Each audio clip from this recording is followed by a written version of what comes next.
அண்மை செய்திகளை பார்த்து வருகிறோம். கள்ளக்குறிச்சியில் கட்டப்பட்ட கோவிலானது இடிக்கப்பட்டிருக்கிறது. கள்ளக்குறிச்சி நகரில் ஏரி வாய்க்காலை ஆக்கிரமித்து கட்டப்பட்ட கோவில் இடிக்கப்பட்டிருக்கிறது.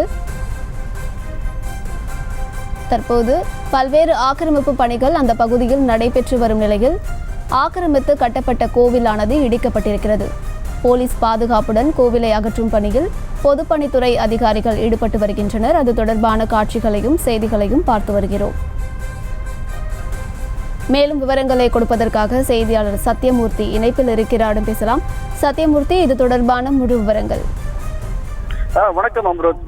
அதாவது கள்ளக்குறிச்சி நகரில் உள்ள காந்தி சாலை மிக முக்கியமான சாலையாக இருக்கிறது. இந்த சாலை வழியாகத்தான் கள்ளக்குறிச்சியிலிருந்து கச்சிராபாளையம் வழியாக கல்லூராயன்மலை உள்ளிட்ட பல்வேறு பகுதிகளுக்கு அன்றாடம் வாகனங்கள் வந்து சென்று வருகிறது. இப்படி மிக முக்கியத்துவம் வாய்ந்த இந்த காந்தி சாலையின் ஒரு புறம் நாளுக்கு நாள் வாய்க்காலை ஆக்கிரமித்து கட்டடங்கள் எழுப்பப்பட்டு அதில் கடைகள் அமைக்கப்பட்டு வந்தது. இதனால் காந்தி சாலையில் சென்று வரும் வாகனங்கள் ஆக்கிரமிப்பு கடைகள் முன்பாக நிறுத்தப்படுவதால் அவ்வப்போது கடும் பாதிப்பும் ஏற்பட்டது. இந்த நிலையில நீதிமன்ற உத்தரவின் பேரில் ஏரி வாய்க்காலை ஆக்கிரமித்து கட்டப்பட்ட கட்டிடங்கள் அதில் அமைக்கப்பட்ட கடைகள் ஏற்கனவே அகற்றப்பட்டதை தொடர்ந்து தற்போது அதே காந்தி சாலையில் ஏரி வாய்க்காலை ஆக்கிரமித்து கட்டப்பட்ட விநாயகர் கோயிலும் தற்போது இடித்து அகற்றும் பணி தொடங்கி நடைபெற்று வருகிறது. அதாவது வருவாய்த்துறை அதிகாரிகள் உதவியுடன் பொதுப்பணித்துறை மற்றும் நீர்ப்பாசனத்துறை அதிகாரிகள் போலீஸ் பாதுகாப்போடு இந்த ஆக்கிரமிப்பு அகற்றும் பணியை மேற்கொண்டு வருகிறார்கள்.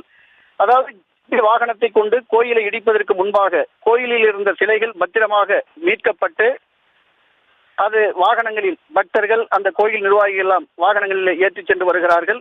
அதாவது கள்ளக்குறிச்சியில கடந்த 30 ஆண்டுகளுக்கு பிறகு முதன் முறையாக ஏரி வாய்க்காலை ஆக்கிரமித்து கட்டப்பட்ட கட்டிடங்கள் மற்றும் அதில் எழுப்பப்பட்ட கடைகள் இடிக்கப்பட்டதை தொடர்ந்து தற்போது அதே சாலையில் ஏரி வாய்க்காலை ஆக்கிரமித்து கட்டப்பட்ட கோயிலும் இடிக்கப்பட்டு வருவதால் இந்த பகுதியில் பெரும் பரபரப்பு ஏற்பட்டிருப்பது குறிப்பிடத்தக்கது. அம்ருத்,